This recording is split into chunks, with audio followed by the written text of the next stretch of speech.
Hello everyone, welcome to my channel. I hope everyone is having a wonderful day. Before starting the video, please go ahead and hit the subscribe button and give this video a like up. Bold the beautiful spoilers for June 16 to 20, 2025. See Luna Nozawa, Lisa Yamada, Firing That Gun, and Nick Marone, Jack Wagner, making his best effort to seduce Brooke Logan, Catherine Kelly Lang. As we always do on Early Edition Day, we start with what is coming the rest of this week. With that in mind, Wednesday, June 11th, we have Hope Logan, Annika Noel, heading over to Steffy Forrester, Jacqueline Messins Wood, and Finn, Tanner Novlan's place to hang out with Liam Spencer, Scott Clifton. She is telling him that it's way past time. Hope wants Liam to tell his family about the brain tumor, about the fact he is dying of cancer, and about the fact that he's dying really, really soon by all accounts. Hope and I don't always agree on things, but this time we are in 100% agreement that Liam needs to tell his brothers Will Spencer, Crew Morrow, and Wyatt Spencer, Darren Brooks, and his dad Bill Spencer, Don Diamond. It is way past time that he fills them in on this dire health crisis. Luna gets cruel when Finn stands his ground with her. Luna is making these last-ditch efforts. I feel like she's almost trying to scare and blackmail people into giving her what she wants. Finn needs to turn this dialogue and make it very clear. Luna, you're not in my life. Not because of Steffy, but because of you. You killed 2 men and then you got a pass on it. You tried to kill my wife and take her from these people. But even if you hadn't tried to kill Steffy, I still wouldn't let you in my life, because you're a double murderer, and I don't want you around my kids. Finn shuts her down hard on Wednesday. That leads to bad things happening on Thursday, June 12th. Luna Nozawa is going to catch Steffy off guard at home. Just by the way, explain this to me. When Poppy Nozawa, Roly Park, was at Luna's door, remember she had the lock on the knob, she had a chain on it, and she peeked out to see who it was through the peephole. She is armed and dangerous. But Steffy, who is scared, and Liam and Finn, who are worried about Steffy, haven't turned on that ADT alarm system or actually locked the freaking door of the Malibu beach house. So, looks like Luna's over there again. She's going to make more threats against Steffy. Clearly, Luna has lost the plot. I don't think anything can bring her back. She has just spiraled out. Of course, Lisa Yamada has to leave. She has another project to work on. It's unclear if she will come back, but she is getting closer to saying goodbye. She's not in the contract section anymore of the credits. I'm going to show you the credits in just a second. She has moved to the recurring and guest star area.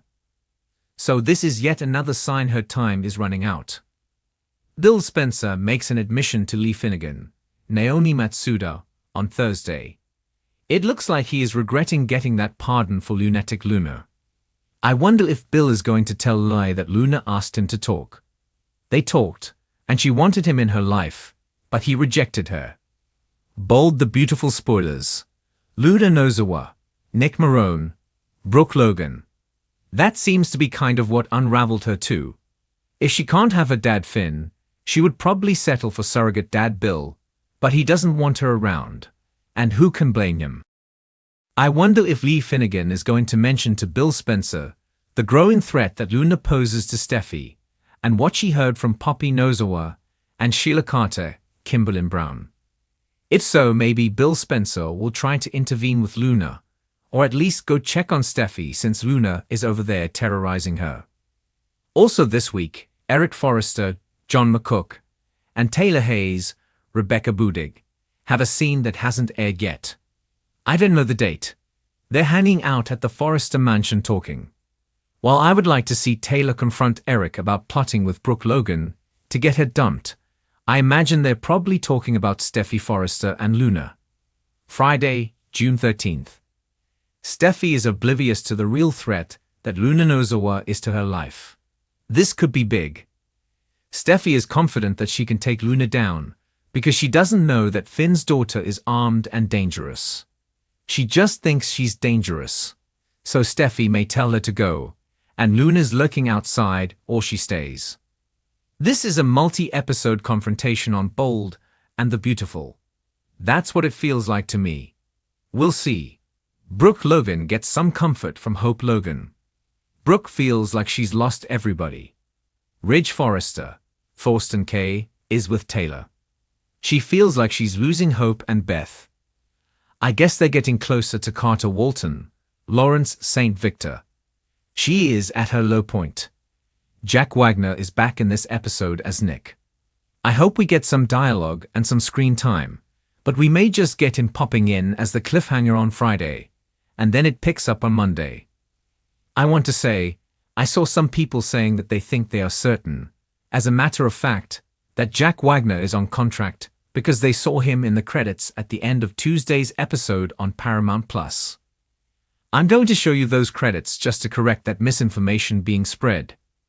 If you look here at these credits, there's Carter Walton, Heather Tom, and Jacqueline Missinswood.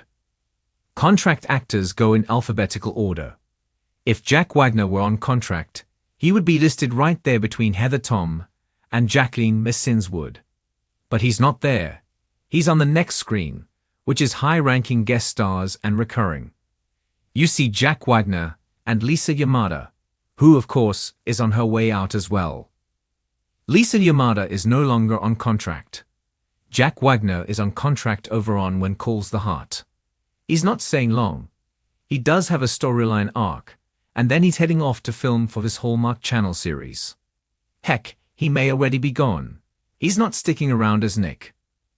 Going into the week of June 16th through the 20th, Steffi probably is going to be fighting for her life next week, because at the end of this week, Luna's armed, dangerous, and in Malibu. I do suspect the showdown between Steffi and Luna reaches a tense spot on Cliffhanger Friday, and then carries over into the following week. It's no secret that Steffi can hold her own, but Luna is a psycho and has a gun. Brooke has her emotional reunion with Nick. Brooke is feeling heartsick. Nick swoops in with all the seduction moves. Plus, it's Jack Wagner. He's gorgeous. He's a silver fox. He's going to stick around for a few weeks, maybe closer to a month for this storyline. We're also going to get to see Brooke with Nick in Italy, and Eric and Ridge are part of that little arc that's going on over there. My guess is that when Nick leaves, Ridge is probably going to be back with Brooke, and Taylor is probably going to be out of luck. We'll see. Watch as everyone is worried about Steffi.